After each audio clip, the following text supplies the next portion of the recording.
Ladies and gentlemen, welcome to another edition of the F Y'all Podcast. I am your co-host, Michael Wright.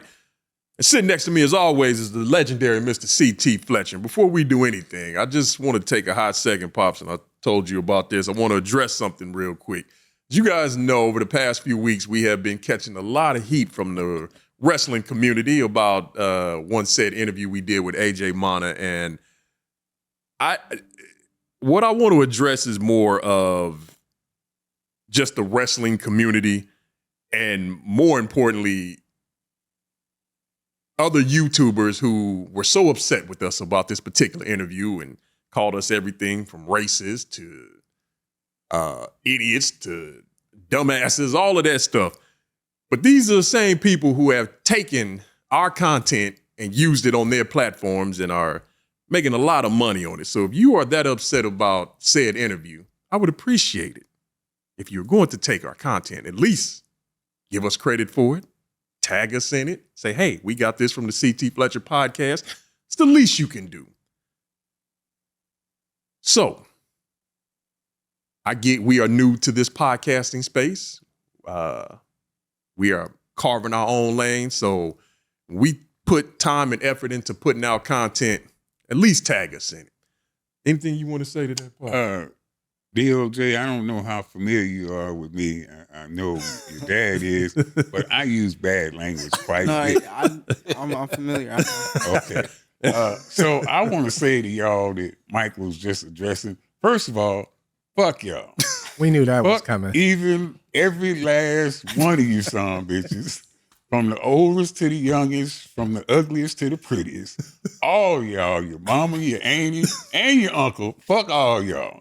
Now, you use our shit, talk shit about us, use our shit, and then don't even tag us in the shit. If you think it's so fucking bad, then don't use it, motherfucker. Matter of fact, you're watching, your ass is watching. Ain't nobody strangling you, putting you in no chokehold or goddamn it, no suplex and that to get you to watch the shit. Your dumb ass is watching it, so fuck y'all. Now, that's my 2 cents on that. And on that note, there's nothing else I need to say after that one. So let's continue on with the show. And today we have a wonderful guest that is joining us. Today's guest is a man who has mastered reinvention, from the wrestling ring to the courtroom, from Hollywood screens to the commentary's table. David Otunga has proven he can thrive anywhere he steps. He's a Harvard-educated attorney, a former WWE Tag Team Champion, an actor, a voice you've heard breaking down some of wrestling's biggest moments. His journey is about brains, brawn, and discipline to succeed in worlds most people never dream of stepping into. Ladies and gentlemen, the one and only Mr. David Otunga. Welcome to the F Y'all Podcast, sir. Thank you for having me. Man, that was a heck of an intro. That's pretty damn good. That was me you were talking about? That was you I was talking about. Hey, glad my son's here today. We also got his son David in the house, too. It's a pleasure to meet you, young brother. Thank you so much for... Oh, man, thank you so much for joining us. We believe in father and sons. The only other father and son duo we've had on this show is CT and Samson. So you guys are the second father and son duo we've had on this show. So thank you. He meant Goldberg. Oh, Goldberg. That's right. That's right. We had Goldberg. So the third. My apologies. Mr. Goldberg, I apologize. I forgot about it. All right. So let's jump right into it. Pop, anything you want to start off with? Hey, first of all, I want to tell you motherfuckers again that I am a huge wrestling fan. I go back to Bobo Brazil and the flame-throwing Sheik, Ernie Ladd, classy Freddie Blassie. I go way back with this shit. So I am a huge wrestler. Even in my youth, trained to be a professional wrestler, and the shit is not easy. Don't let nobody tell you it is. It's hard. It's very hard, and a professional wrestler will whoop your ass. Here's one right here. I'm telling you, a professional wrestler will whoop your ass. So before y'all thinking because we had AJ Mana on the podcast, we're not wrestling fans. We just, I fucking love wrestling. Some of my best friends are professional wrestlers. So and we both said plain as fucking day that Ronstar Jackson was not right. He was 100% wrong, but you empty head motherfuckers won't even listen to that part. You just go straight to, they had him on. They had him. So we convicted and shit, just like y'all got Ronstar convicted and thrown under the courthouse and shit. We don't even, you just guilty because you had the motherfucker on. Well, like I said before, fuck y'all. I'm glad I got that off my chest. Well, that's not where I thought you were going with that, but hey. Love T. Fletcher. professional You can go wrestling, wherever you man. want to. All right, David, let's start from the beginning. We normally like to start with our guests as far as just their upbringing, where they're from. So tell us a little bit about your childhood, growing up, and what was it like coming up for you? So I grew up in Illinois, in Elgin, Illinois, suburb of Chicago. The youngest of 3 kids. My dad was Kenyan and actually came over to the United States in the same program that Barack Obama's father came in. Okay. Met my mom, who happens to be white, so I'm biracial, which most people don't usually know. But I had no idea until I started researching. Yeah, it's surprising. It's surprising me. Some people can tell right off. Some people they can't. I got a question before you go. Don't forget what you said. Okay, now Barack Obama wins the presidency, he's president of the United States, and he's biracial. But all you hear is the first black president. Right. First black president. They completely forget about the other side. Right. So do people do that with you too? That was my question. Yeah, absolutely. But the thing of it is I remember like people used to ask me ignorant stuff when I was younger, like, how did you know which side to choose? Like, what? Well, I didn't choose. Actually, society chose for me. And I learned that from a young age. Oh, I'm black. And you not going, hey, my mom is white. No, you're black. And so that's how I grew up, and being very proud of it. But also, like, my parents got married in the 60s. Oh, yeah. In the height of stuff. It wasn't doing that. Stories, like what people used to do to her for dating a black man, which you'd be surprised. Like, my dad didn't really have, much heat or anything. It was my mom that people would come for hard. But, society told me that, the way people would watch me on one in stores, and definitely once I started driving and getting pulled over all the time. Oh, man. Racial profile? You mean that's a real thing? You know what? That's part of what encouraged me to be a lawyer, actually, is I started I used to get speeding tickets all the time when I wasn't speeding. Just because my car looked fast, I had a Dodge Avenger. Oh, okay, We put like some racing stripes on it and stuff. My friend and I put a cold air intake. The thing was decent. Okay. But the way the car looked, it attracted so much unwanted attention from the cops where they would just pull me over and look for stuff. And I started to realize, wait a minute, you don't have anything. Because they would come up, and every time they come to the window, what's the first thing they ask you? Do you know why I pulled you over? Yep. And I knew back then, I'm not going, if you don't know, I'm not going to tell you. You're going to run with that. Yeah, I totally understand. I lived in Mississippi for a while when I was in college, and the racial profile in there was crazy. I remember leaving Mississippi, me and some of my boys were going to Atlanta for the weekend, and we got pulled over, and we were literally stretched out on the middle of the interstate. Didn't end up give us a ticket or anything. He just wanted to make a scene and make an example out of us. 4 brothers spread out on the interstate, just checking everything, and treated us like crap. That was like my first real dose of it, being a young college student. But my mother, I spent a couple of years in Waukegan, Illinois. Okay. My mother was the first black woman on the police force in Waukegan. And I just always remember the lesson she would tell me coming up. She was just like, look, if you get pulled over, just do as you told. I'd rather you come home and we can fight it later than you do something that will get you killed. Right. And those words stuck with me to this day. When I get pulled over, I'm still extremely cautious because you just never know. You just never, ever know. So was that, you spoke about it a minute ago, was that like, were there other reasons you decided to become a lawyer? What took you down that route? Now, this is a great question. I don't know if I've ever really told this story out publicly, but how I went from becoming a lawyer to became a lawyer and then going into professional wrestling. As I mentioned, my dad was from Kenya. And, he used to tell me that when he was a kid, the only colleges he ever heard of was like Harvard. But that sounded like a mythical place where you don't really imagine people actually go to it, almost like Fantasyland. So growing up, I did well in school, but I wasn't interested in it. I was an athlete. I was into basketball, professional wrestling. I wanted to be outside doing stuff, but I still got good grades. So when I graduated high school, I went into college. My dad wanted me to be a doctor. I wanted to be an actor.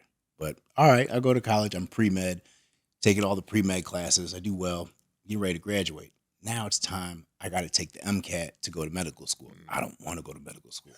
I tell my dad this. I got to think of something. I end up getting an opportunity to manage a cognitive neuroscience lab at Columbia University in New York. Yeah, sounds great, right? To me, it sounds super boring. But exactly your reaction there, that's how my dad was. He was like, wow. And my son's got a distinguished job here. So I took it because in my mind, if I go live in New York City, there's Broadway there. I can definitely, find some acting opportunities, way more than I was finding in Elgin, Illinois at the time. So I go out there, I'm working at Columbia, and I'm really close with my dad, and we would talk on the phone every day. And he had mentioned to me how one time, like when he was growing up, he had always wanted to be a lawyer, but he didn't think he was smart enough. Now, my dad had his PhD, so his doctorate degree, 2 different master's degrees, a certificate of advanced studies, which is just under another PhD. Mm-hmm. This was like the most educated man I ever met. So I was like, why? He was smart. Yeah, but that was his self-perception. So I was like, you know what? I had a friend that was studying for the LSAT, the law school entrance exam. I was like, maybe I'll take that. Like I was telling my dad, like, just take it for fun. My buddy calls me, and I'm talking to him. And I'm like, hey, when is the LSAT? He's like, oh, it's like 3 weeks away. I'm really stressed out, this and that. I'm like, hey, bro, I'm going to take the test. He's like, no, Dave, you can't just show up and take this. Like, this is my second time taking it. Yeah. Like, you got to study for this. And I'm like, but I'm not trying to be a lawyer. I'm just doing something with my dad. I take the test, and to my surprise, I do way better than I expected. Like, I did pretty good. Okay. And so my dad is super excited. He's like, oh, we're going to apply to all the Ivy League schools. We're applying to Harvard, Yale, you name it. And my dad is super excited. He's running with this. So I'm like, okay. We send out applications.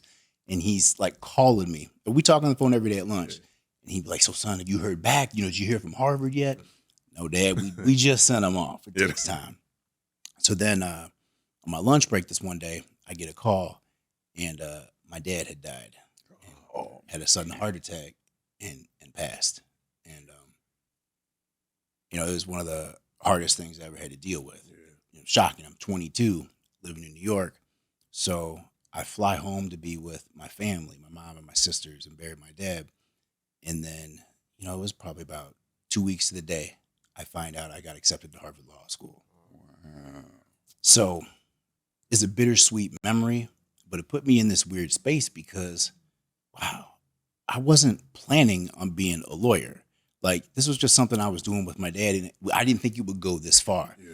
And then now that he passed, like, he just missed it. I know he knows about it. In fact, he probably had a hand in it. But, still just to see his face, like, to him, knowing his son got into Harvard Law School, that would have been better than winning the lottery. Absolutely. Like, for a Kenyan parent, I'm telling you. But then I'm like, man, I don't know what to do about this. My mom's like, David, you are not turning down Harvard. So I thought about it, and I was like, I'm going to do this. I'm going to go to Harvard Law School. I'm going to finish it. I'm going to do this to honor my dad. Yeah. And so that's what I did. And to this day, that's one of my proudest achievements is I have my Harvard Law degree. I have it hanging right by my championship belts. And it's because what it meant to my dad. Yeah. But anyway, then while I went through law school, I found that I loved it. I especially loved trial advocacy and like actually being in the courtroom. Okay. So like my first summer, I worked at the public defender's office back home in Kane County, and I loved it. Working with people who they couldn't afford an attorney. I know all about public defenders. How overworked they are. And then even at Harvard, like we had a clinical where I got to represent clients my third year in Boston who just couldn't afford an attorney. Yeah. So they would get a third year Harvard student, with like only like 2 cases. I could put all my focus in, and I loved it. But then when I graduated, I heard how much money these law firms are paying right out of law school. You gonna pay me how much? You guys have pro bono there? It's like, okay, I'm gonna take this and then work on some pro bono cases, but I couldn't turn that money down. I got student loans and you name it. So I ended up doing that, and I did it for like a year. I was working like 16-hour days, and I just started feeling like if I'm gonna put this much time into something, it needs to be something I love. Yeah. And I don't love this. Like, this is somebody else's dream. So I always wanted to be an actor and professional wrestler. And just during that time, figured I might as well, try and follow my dreams. And I got a wild opportunity to be on a reality show. That was going to be my next question. Which in and of itself is a crazy story because I have a niece who was 13 at the time, and she was, autistic with very low verbal ability. And when I was working at the firm, I would go home to see my family like every weekend. And like I think it was Sundays, Flavor of Love would come on or whatever it is. Yeah. Whatever came on after that, we would watch. Like my sister and I. My sister's, she's like my best friend. And so my niece Kylie would be watching Flavor of Love before that show. So I would come in the room early, I'm like, Kylie, why are you watching this nonsense and teaser?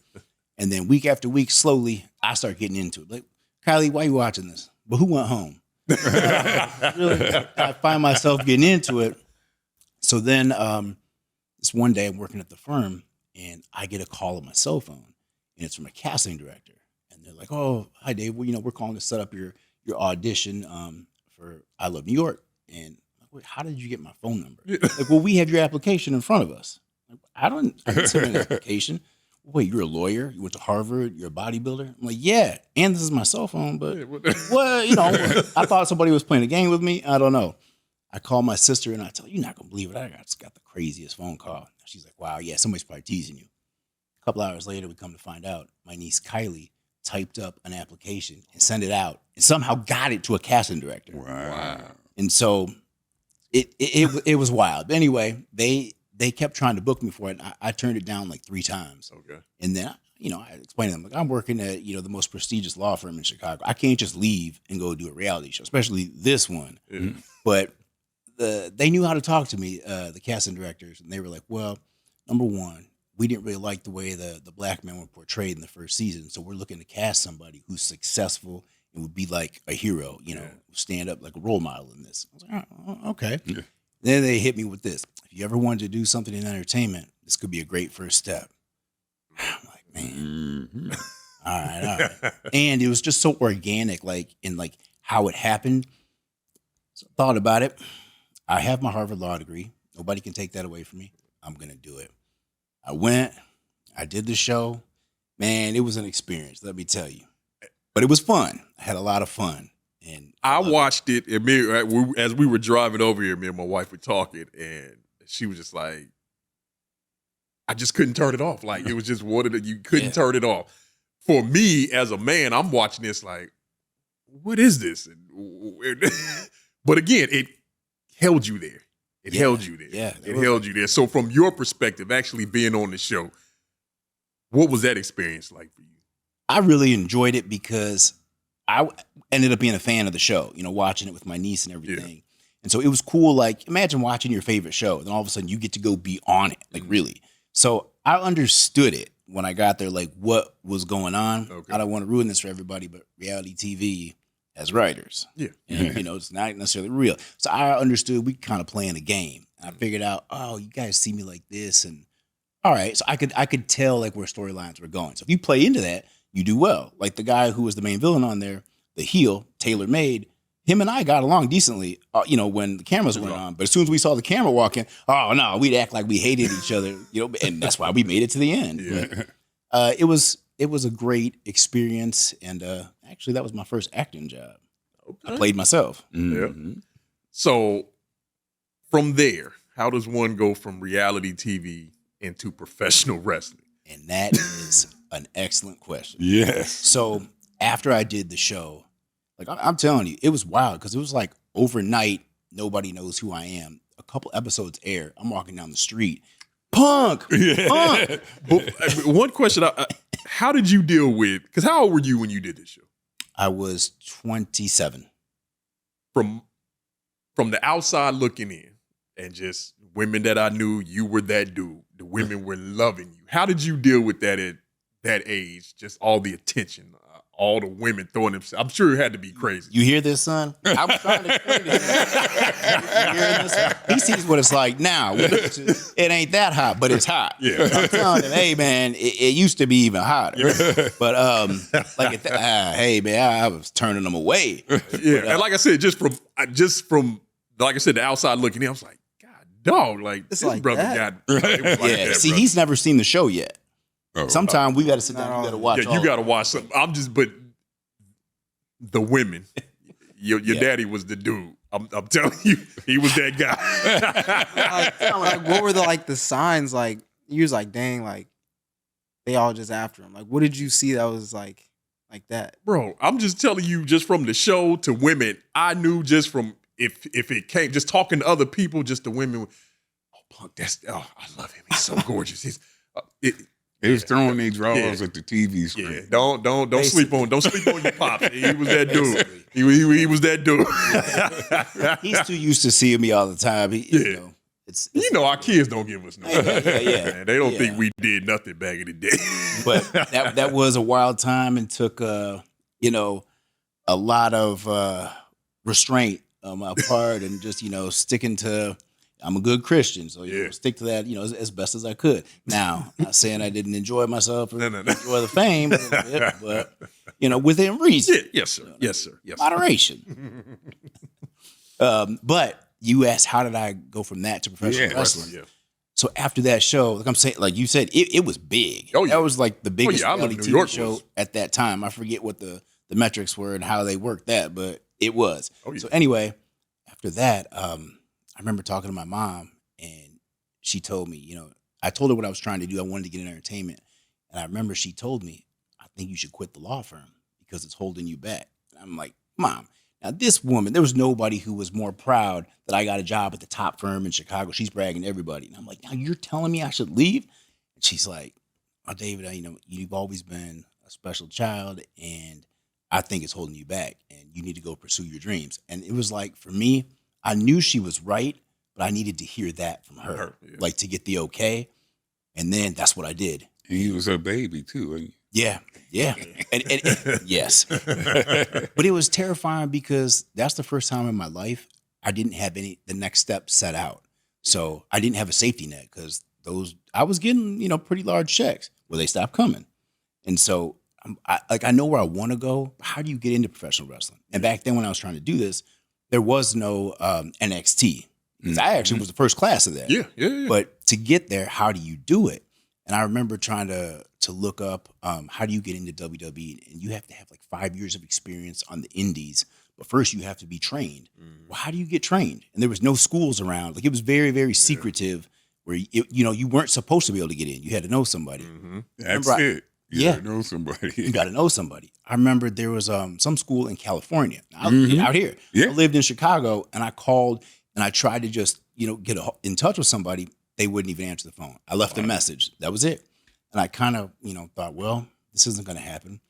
Months go by, and I get a phone call from somebody, and this guy tells me, "Hey, I'm doing a reality show, Hulk Hogan's Celebrity Championship Wrestling. Would you want to be part of it?" I'm like, yes, this is going to be my way in. Right. Yeah, another reality show? Done. Book it.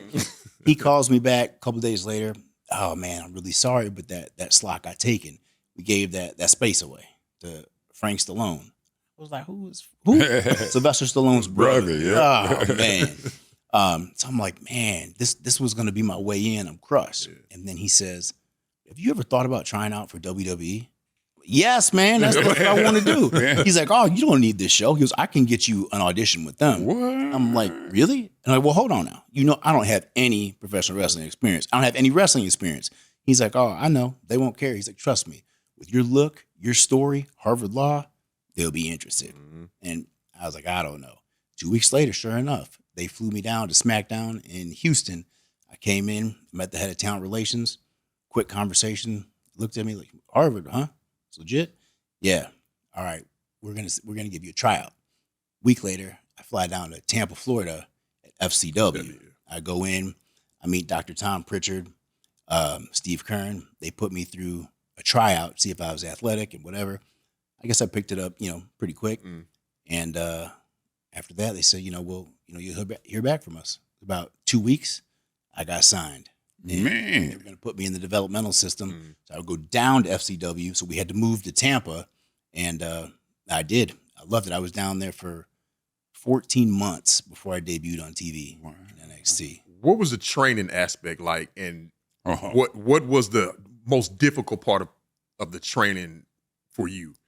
Okay. So professional wrestling training, first of all, it's a lot harder than people. Yes. I'm gonna tell you what. The first day, this is all you need to know. Go in and take one bump. If you think you can become a professional wrestler, go in and take one bump. Yep. My nephew actually tried that, and he was all for it. and it hurts. And I remember him telling me after, he's like, Uncle David, you did this like every day? Yeah. He's like, I took one bump. I didn't want to take the next one, but I did. I took 2 bumps and I was done. Yeah. So like that, they think the ring is. Oh yeah, they think it's like a trampoline or something. No. That hurts.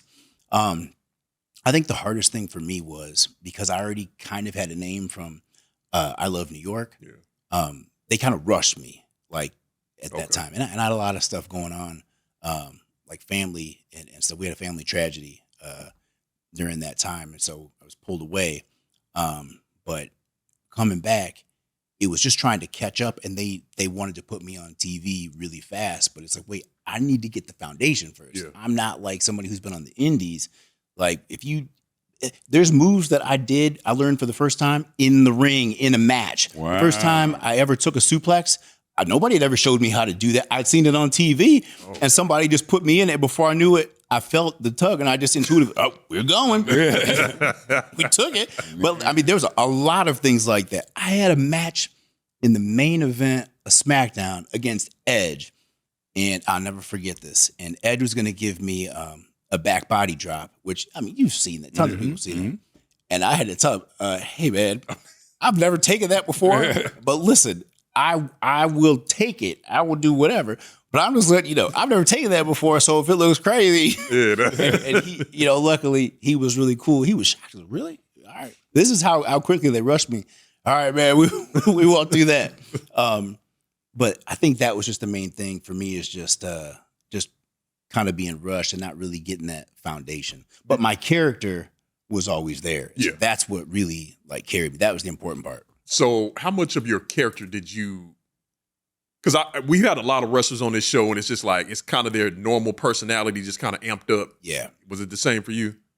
Or did you have to go in a totally different direction to pull that out? No, actually. Yes and no. Like my first character I debuted with was the A-List. Vince gave me that name, the A-List.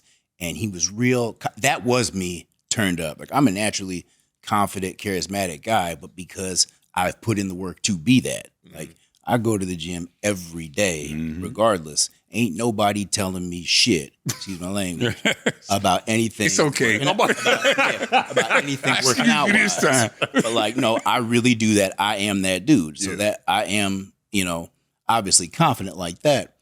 That character ran for a while. It was really popular on NXT. I enjoyed doing it.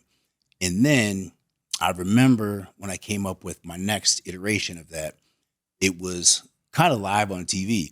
There was a segment and the announcers kept always referencing my fiance, David's mom, and kept trying to use that as like a tool to publicize me. And the man I am, I didn't want that. And I was going to ask you how you felt about that. Or did they even come to you and say, because I was a star in my own right. Yeah. I was a star in my own right before we met. And it was like, I don't want to be in anybody's shadow.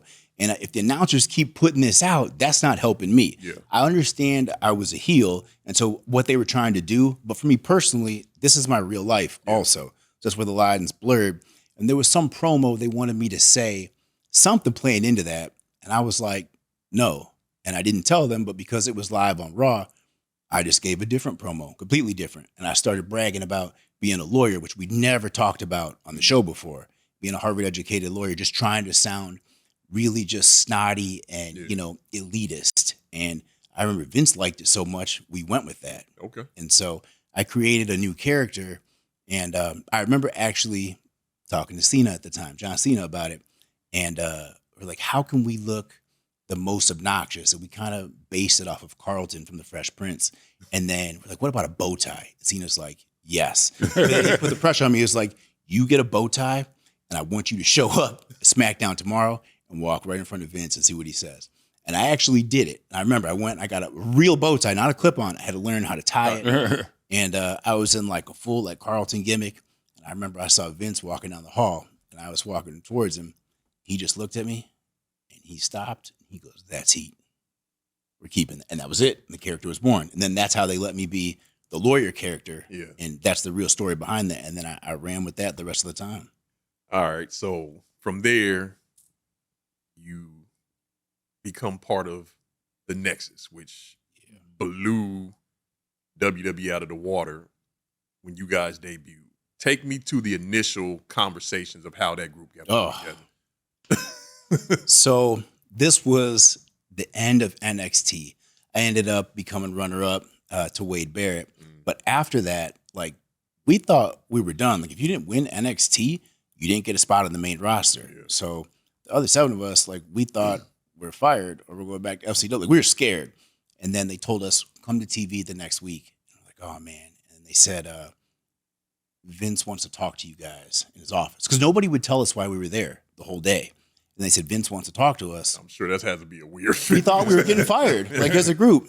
And we walked in there, and it was just him and Michael Hayes. And they shut the door, and, you know, they explained it to us. Nobody knows what's about to be said in this room, and you keep it that way. And he laid it out for us, and they had some armbands, and they passed it around and said, you guys got to put these on. You're never to take these off, like, while you're working. And this is what we want you to do. We want you to go down during John Cena's match with CM Punk, the main event, storm the ring. We want you to kick the crap out of them and tear anything up moving. And Vince said he wanted us to be like wild animals, like a pack. And that's what we did. And he said, now, if this doesn't look good, if this doesn't look vicious, if you don't lay these punches in, if you don't tag people, you're going to be fired too. So really go out there and sell this. Yeah. And they're like, tear this up. I want people, you know, to be terrified. And so we're all looking at each other like, all right, that was a lot of pressure. Yeah. And I remember I had to throw the first punch. And so which put a lot of pressure on me because I'm new. I'm just learning how to pull my punches and stuff. And I had to punch a referee. And I remember thinking, oh, man, well, he might just have to take one. But we got up there. Like, we came down through the crowd, and people kind of saw us, but they didn't really understand what was going on.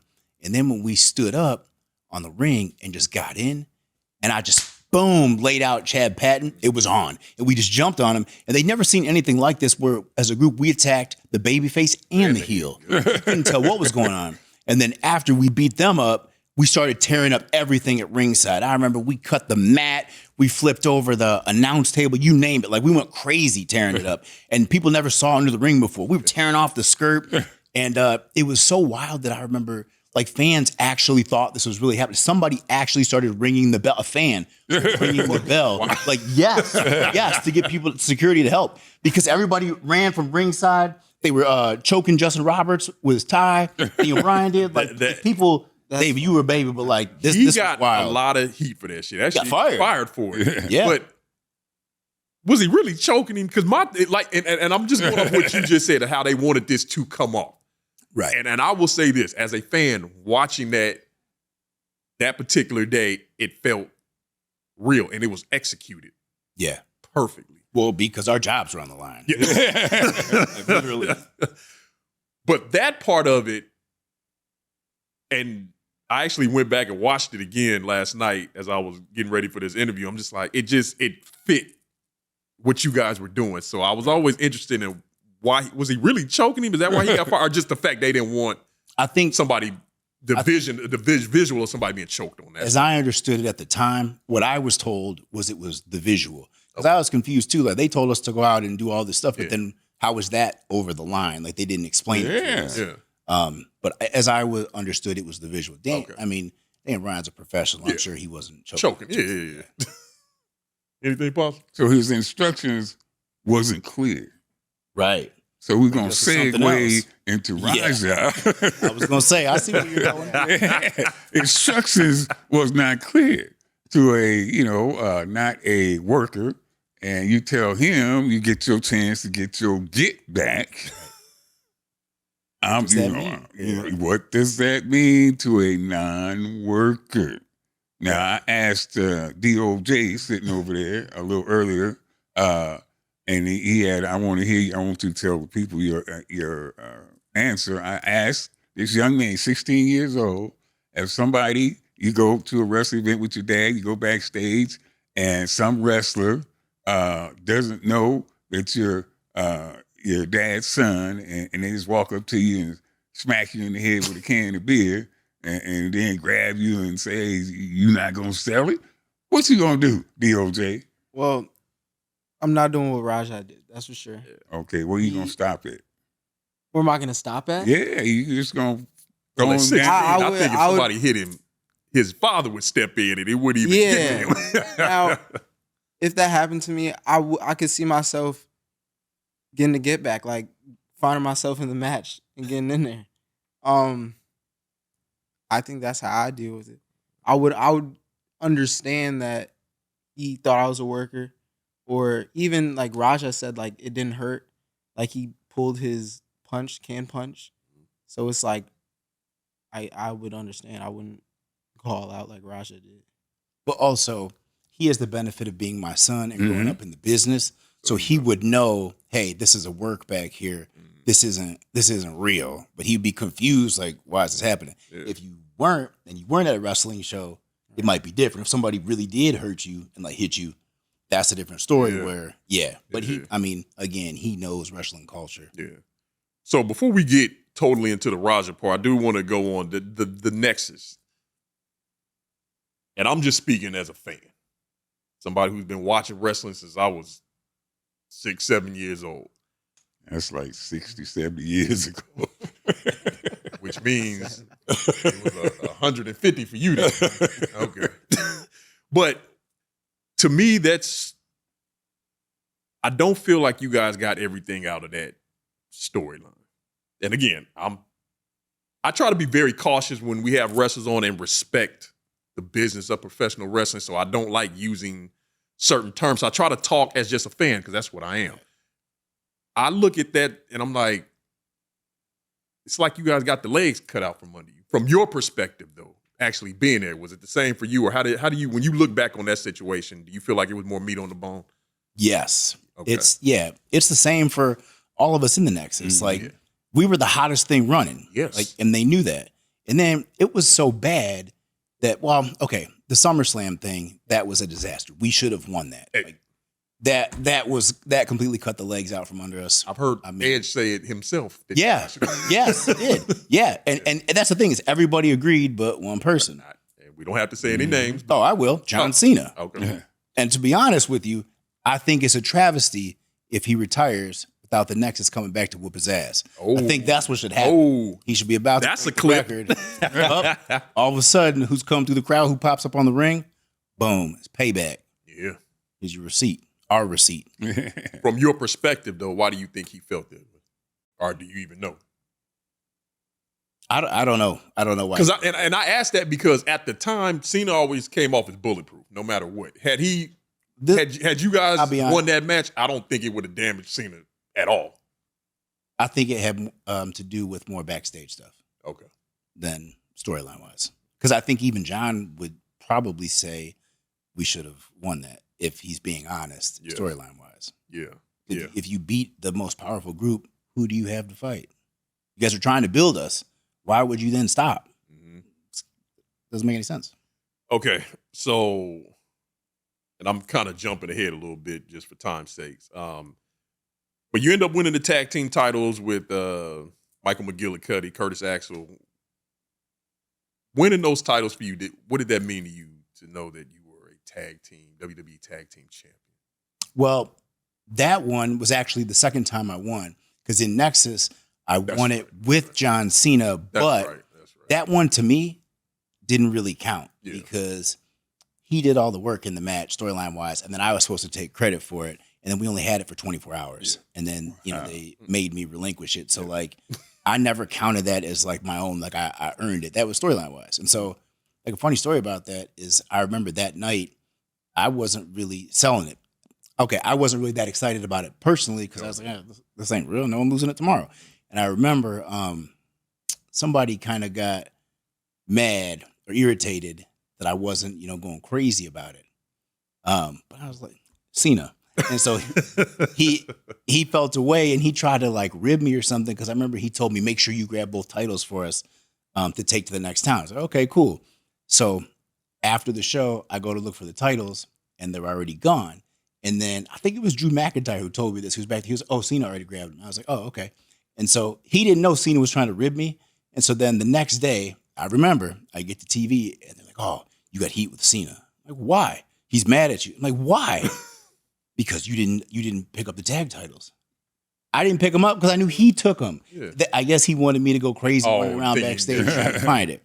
But it didn't work. But anyway, fast forward.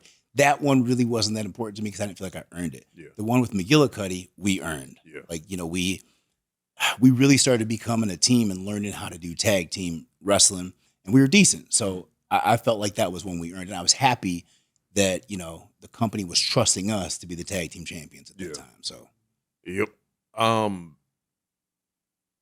The champions make more money.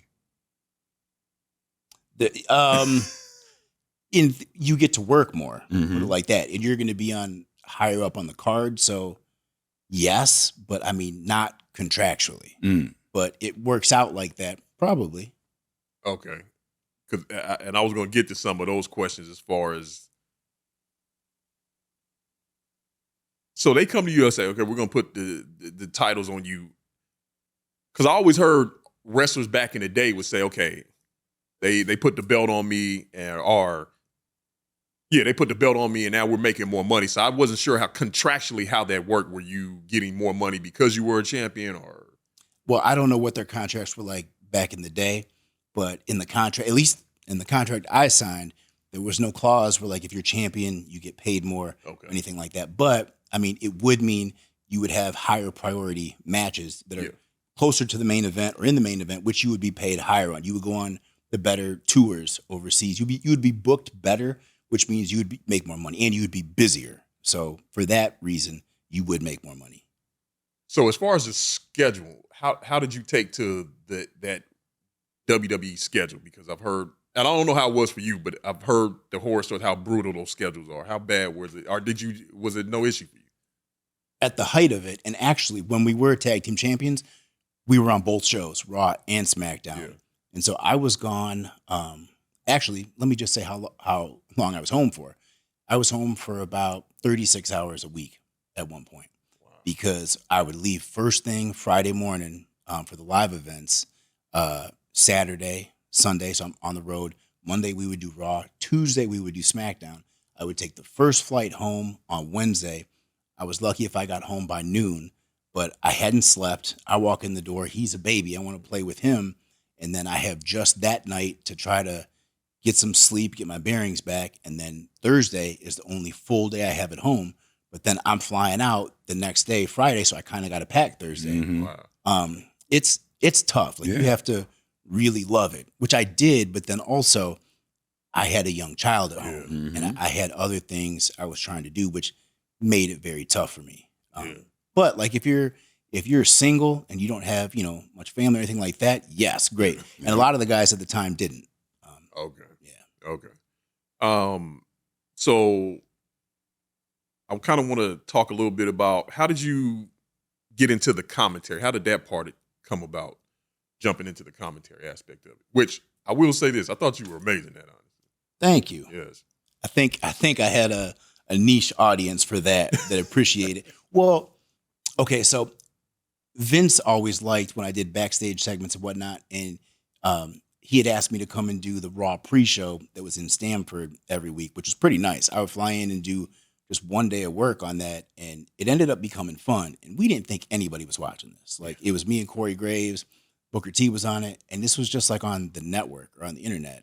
And we didn't think anybody was watching it, but Vince was watching it. Yeah. And I remember them telling us, like, this is his favorite show. He's really, Corey and I are like, yeah, okay. But then I remember, then they told us, hey, we want you guys to do commentary. So come to find out, they were kind of preparing us for this the whole time. Yeah. And so when we got that offer, I'm like, wow, I never saw myself as being a commentator, but I'll do it.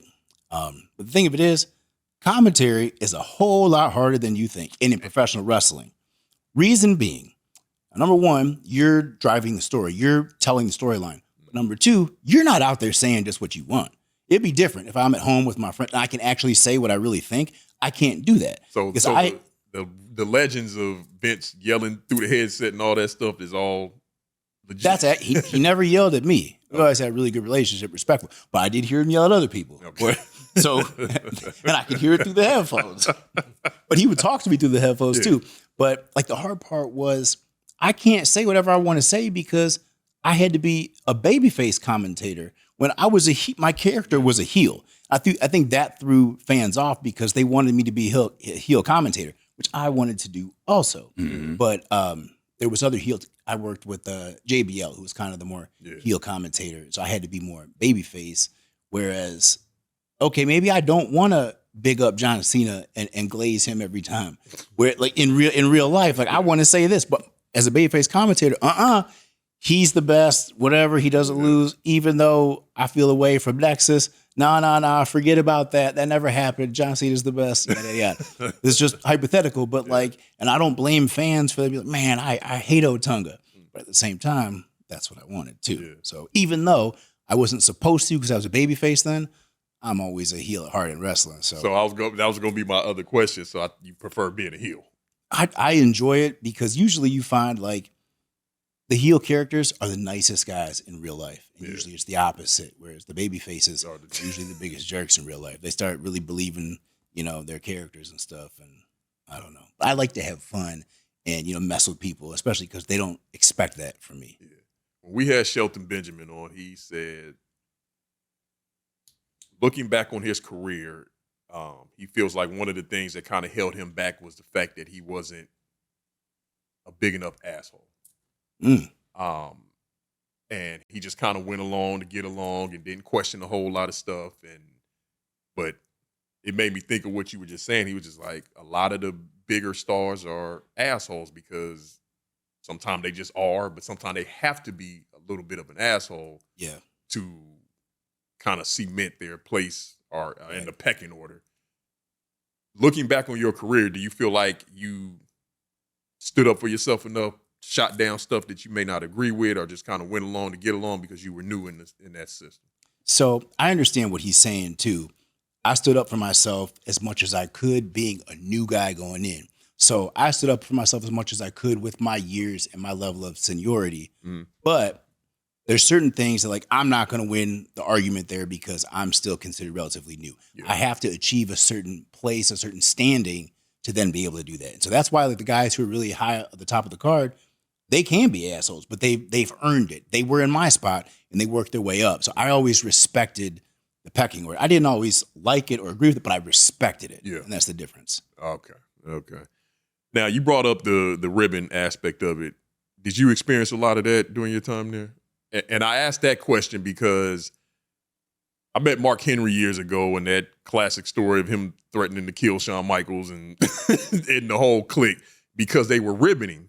And he said what he had to understand as he got further along in the business is just sometimes things are just part of that atmosphere, and he just had to learn how to deal with that aspect of it. Did you experience any of that, or how crazy was the ribbon, and did it bother you any if they did do it to you? I didn't really, personally. Okay. I wasn't really ribbed too much. I told you, Cena tried to rib me that time. And I mean, also, I was a lawyer, at this point. Before I got here, it's like I wasn't really tolerating nonsense. I think people kind of knew that. Yeah. That's how I carried myself. I remember one time, it was at Raw or something, and somebody came up to me and tried to tell me, hey, there's a pizza delivery guy here, and he's got 20 pizzas. He says, you ordered them. I'm like, I didn't order them. No, he says you did. You got to pay for it. I didn't order them. And that was that. And I got a match to do. And I guess another one of the guys, the boys, had ordered pizzas and said that it was my name. They thought this was really going to throw me off or this was some great rib. I just like, look, I didn't order them. I've got a match to do. I walked off. So I think every time they tried to rib me, it just kind of fell flat. Yeah. Gotta work harder than that. We got just a few minutes. I want to go ahead, make sure we get the rise out. I got one more. So I want to transition into your acting career, and you had the I guess the honor of co-starring with one Halle Berry. Yes, I did. In the movie The Call. What was that experience like for you to get that movie and then also be working with one Halle Berry? I mean, that was awesome because, like I said, ever since I was a kid, I always wanted to be an actor. Yeah. And even in WWE, I considered myself an actor. And I always had wanted to get into film and TV eventually. So to get that opportunity, I mean, that meant a lot because WWE really believed in me and, put me in this film. And then the first film, getting to act with Halle Berry, that's something. But then also, like, I'm really happy at the feedback I got and that I, held my own. But more than held my own. I thought the movie was awesome when I saw it. I think it was their most successful movie of all time. Yeah. At that time, it was. Probably still. It probably still is. Yeah, it probably. I'm gonna keep it above. It probably still is. But it was amazing, and it was a lifelong dream, and really just kickstarted my film career. Yeah. I know that it had.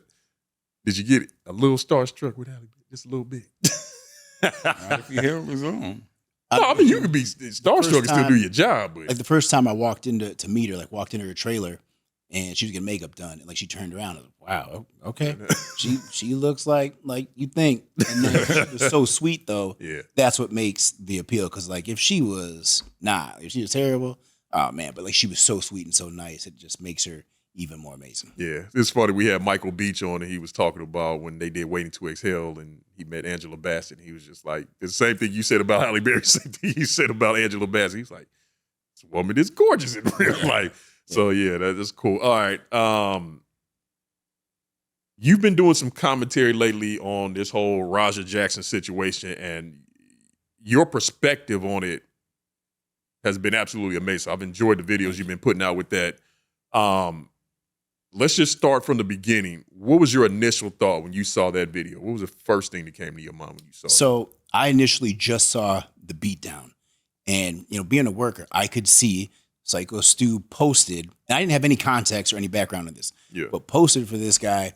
He was knocked out on the slam, defenseless, and then the guy just starts teeing off on him with real punches. Like it was hard to watch for me, honestly, especially because I know the guy's defenseless, and this is going to cause some serious damage, if not death. So I was appalled by it, and then I wondered, like, okay, so what led up to this? How did this happen? And then I started seeing more and more clips, but it didn't feel like they were telling the whole story.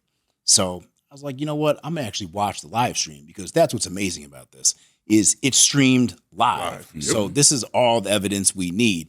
And as a lawyer, I went back and watched the entire thing, and I just saw a bunch of interesting things. And I tried to analyze it like a lawyer, because that's the other thing. I don't want to be influenced by the public and what people say this is about.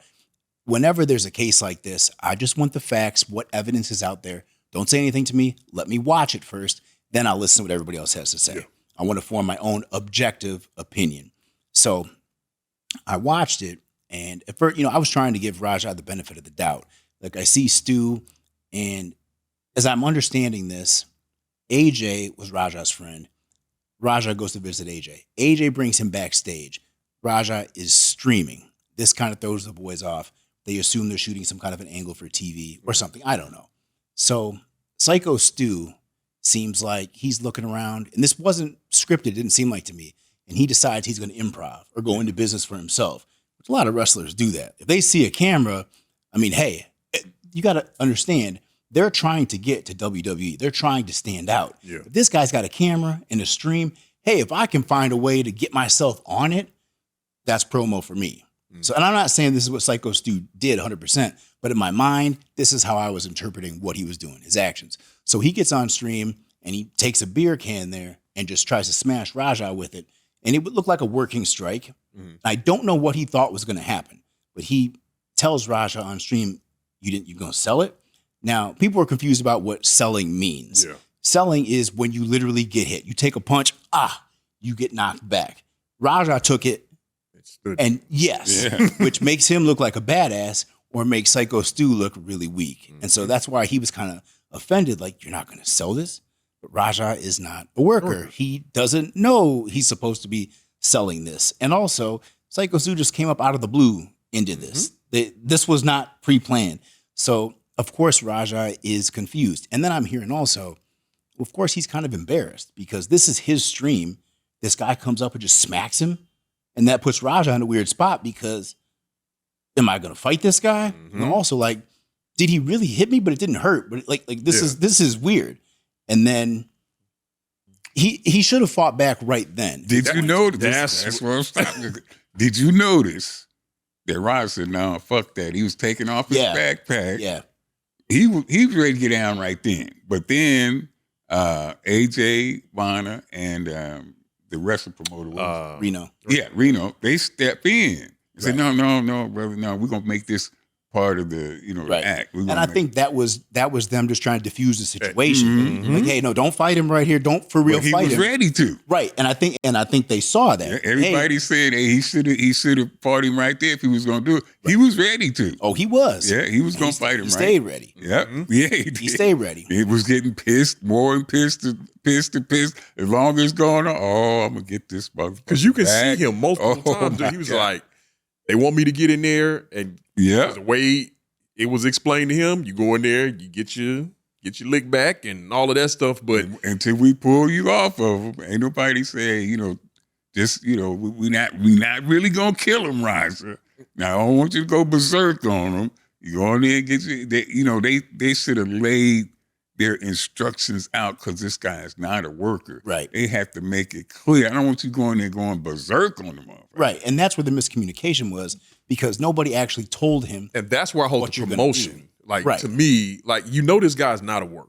Right. Why would you make him part of the show and just give him these vague description of what you want him to do and expect him to know, okay, yeah, we want you to do this, but we want you to do it. We don't want you to go in there. Well, I tell you, he should have known not to go in there because, like I said, I will forever say what he did was way overboard. Yeah. Yes. Way, way overboard. So in no way am I trying to justify what he did, but also from the promotions standpoint, like, you can't just take somebody is not a worker, never been trained.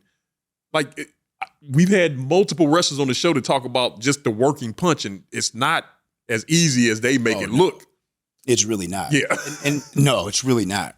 But that's the thing is, like, at some point, you need to have a rehearsal if the guy's Yeah. not at work. At least a walkthrough, Yeah. like backstage. You can't just tell him this. You could maybe tell another worker this, but Raja is not a worker. So he should know exactly what to do. Like, and from the video stream, he didn't even know when his cue was. Yeah. He had to go ask somebody. Yeah. I give him credit for actually going to When do find we out get more in there? information. Yeah. But again, I'm not defending him. I tried to give him the benefit of the doubt until, once Psycho Stu's knocked out and he knows the guy's knocked out. That slam, He's and just people just punching like, as I hard don't as think he no, I said can. you could tell from the slam he was Yeah. gone. Like, he Yeah. was out of it right after the slam. Yeah. And just to watch those, 21, 22 blow, like, I'm watching that and I'm just like, ugh. And I'm like, why is it taking so long for somebody to pull this dude off of Yeah. him? That's the other thing. And I don't think they had that clearly spelled out because Raja says he thought somebody was supposed to come pull him off. Who? That's the thing. Who was supposed to do Yeah, it? they was all looking around at each Yeah. other. I think few of them cats was a little afraid.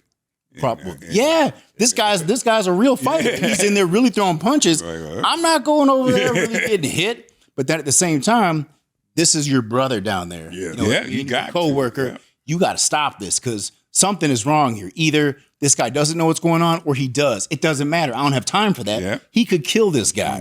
Like, I got to stop this. That's what they all should have been thinking. So no matter what, Raja knew better. There's no way.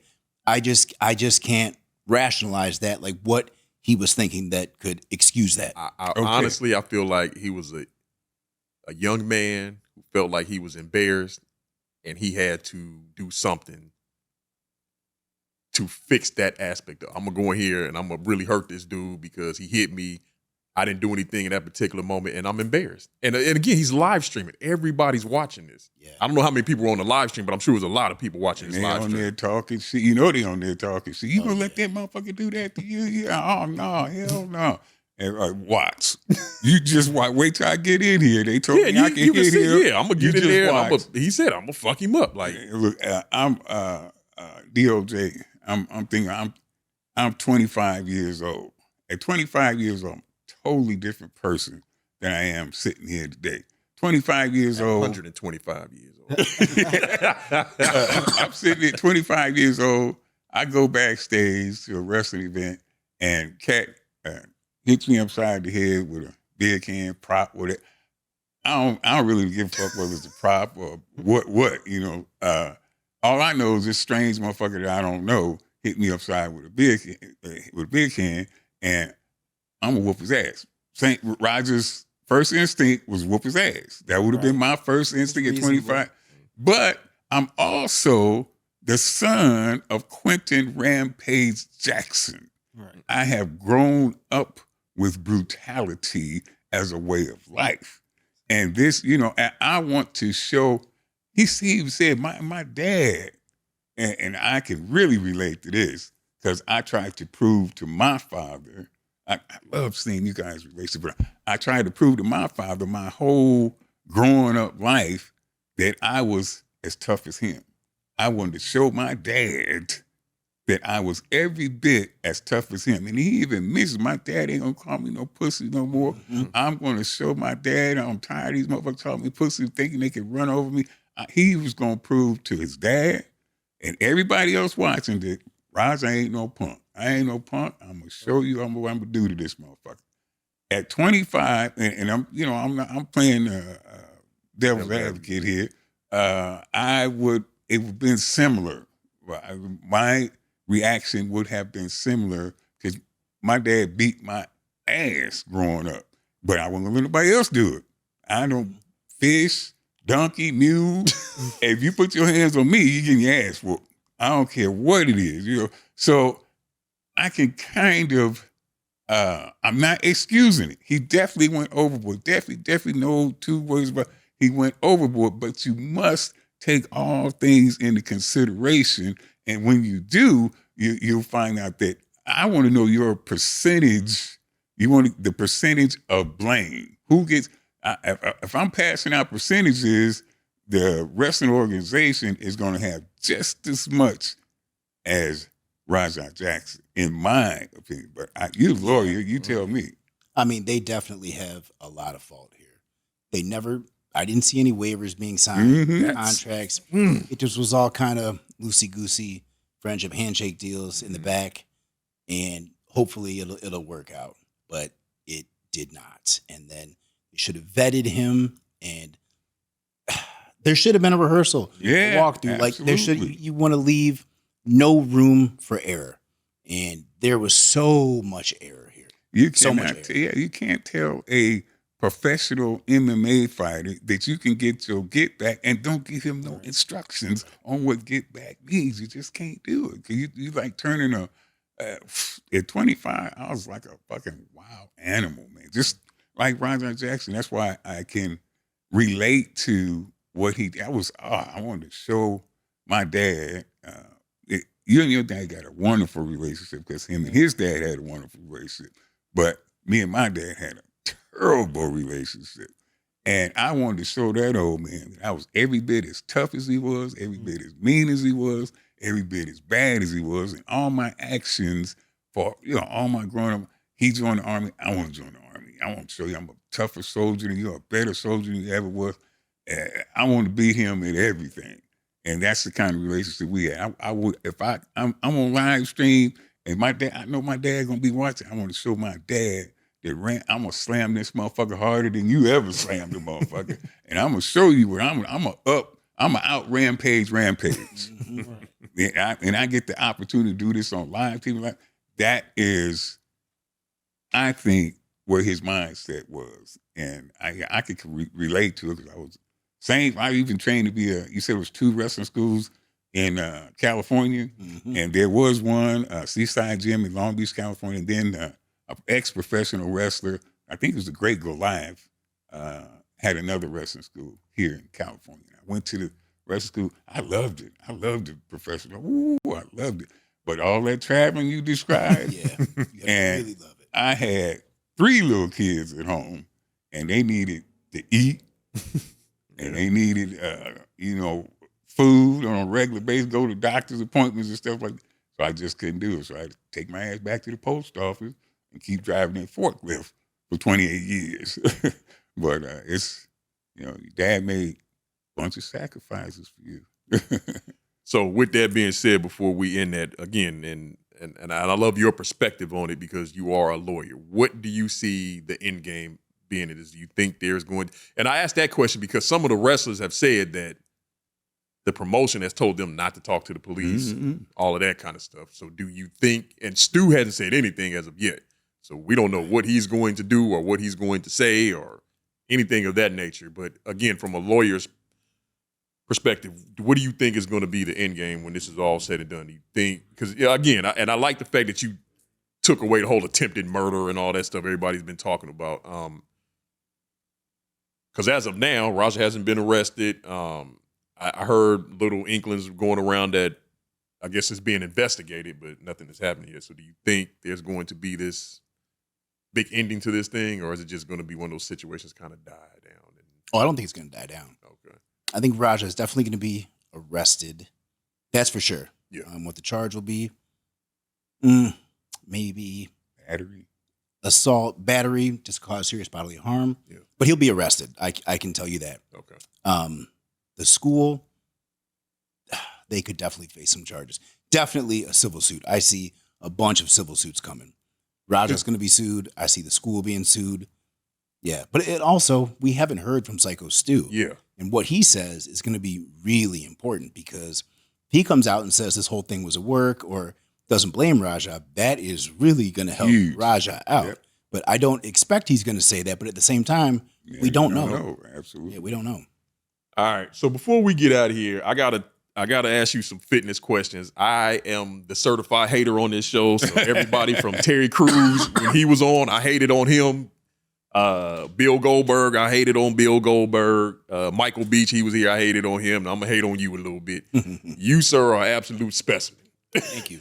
And I know you've been doing this a long time, but kind of walk us through your kind of everyday training. And I asked that because, as we get older, we start to train differently. Like I said, when we had Terry on, he was just saying, from the way he trained when he was playing pro ball to the way he trains now is totally different. Yeah. So kind of walk us through your training and what are you doing now? Saw a video you posted and you were doing some bicep workout and the guns was all swollen up, man. You are a specimen, brother. So take me through your training aspect.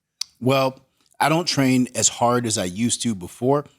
But that being said, there's still intensity, but my goals are different. Okay. I'm not training to pick up 300-pound men now. Yeah. Now for me, it's about the aesthetics. It's about longevity and feeling good. Mm-hmm. And, we get aches and pains now. So I might go in and want to do biceps, but my joints aren't feeling like it today. All right, let me do something else.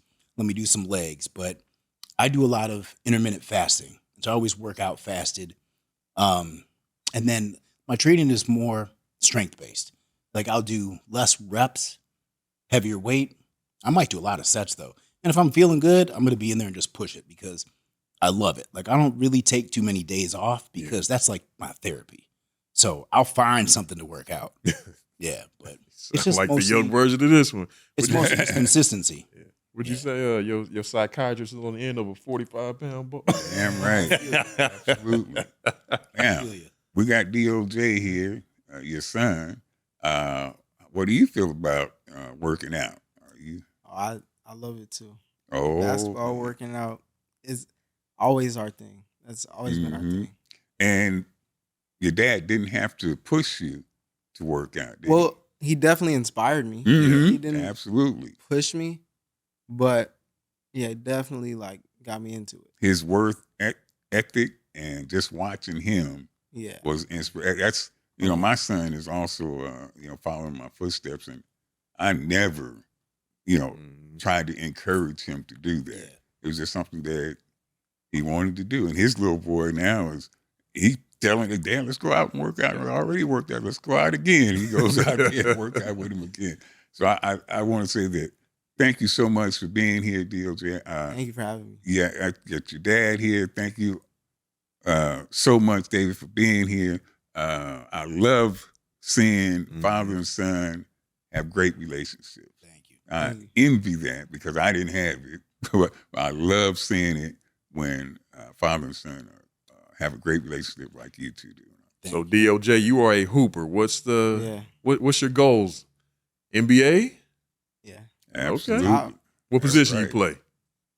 Shooting guard, point guard, whatever they need. Wherever you need, you do it all, huh? All of them. All you dunking on them. Yeah. Oh, yeah. Okay, you got hops. Okay. Got the 16 bunnies. years old. Okay, Big kid. It's a big kid. Yeah. All right. And on that note, we are going to end it right here. Mr. Otunga, thank you so much. I just reached out to this brother on TikTok. I was just like, I'm just going to try it. Shoot my shot, see if we can get the brother on. And he answered back. So thank you so much, man, for being here. It was an honor and a pleasure to have you here and to meet you in person. Like I said, brother, you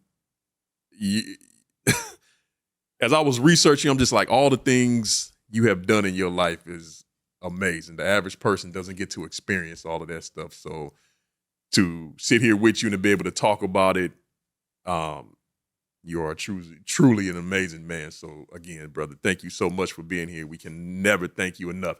Pops, anything you want to end the show with? You got anything you want to get off your chest? I think I got most of it off. I don't know if DOJ can lend me some of that hair. All right. On that note, before Solomon kills me again for going overtime. 11 minutes. Huh? 11 minutes. Yeah. I mean, you know. We're having fun. Yeah, I was talking. But ladies and gentlemen, that was another edition of the F Y'all Podcast, and we are going to end this show like we do every show. Well, not the last one, but every other show. Fuck Fuck y'all. y'all.